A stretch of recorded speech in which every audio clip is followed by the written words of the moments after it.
જે ગામમાં એટલે કે મારા ગામ માળીલામાં જે સ્કૂલમાં એકડા ઘૂંટ્યા હતા અને એકડો ઘૂંટતા ઘૂંટતા આજે દેશની અલગ અલગ સહકારી સંસ્થાઓ કૃષિ સંસ્થાઓમાં મને પ્રધાનમંત્રી નરેન્દ્રભાઈએ જે કામગીરી સોંપી છે એ કરતાં કરતાં આજે ચૂંટણી એટલે લોકશાહીનું પર્વ.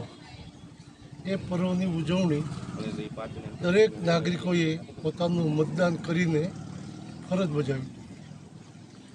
દેશ સશક્ત, મજબૂત, સ્થિર બને અને સબળ અને સફળ નેતૃત્વ જે હોય એને પસંદ કરીએ તો દેશની એકતા, સમૃદ્ધિ, સલામતી બની શકે અને એ દિશામાં દરેક મતદારો મતદાન કરે જેથી કરીને દેશની એકતા કાયમ જળવાઈ રહે, પ્રગતિ અને સમૃદ્ધિ સલામત રહે.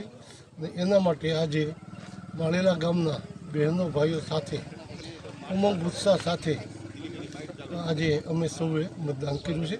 અને હું સર્વ મતદારોને વિનંતી કરું છું, આપ હજુ સુધી મતદાન કરવા ન ગયા હો તો આપનો મત બપોર સુધીમાં ગરમી શરૂ થાય તે પહેલાં મતદાન મથકે જઈને મતદાન કરો.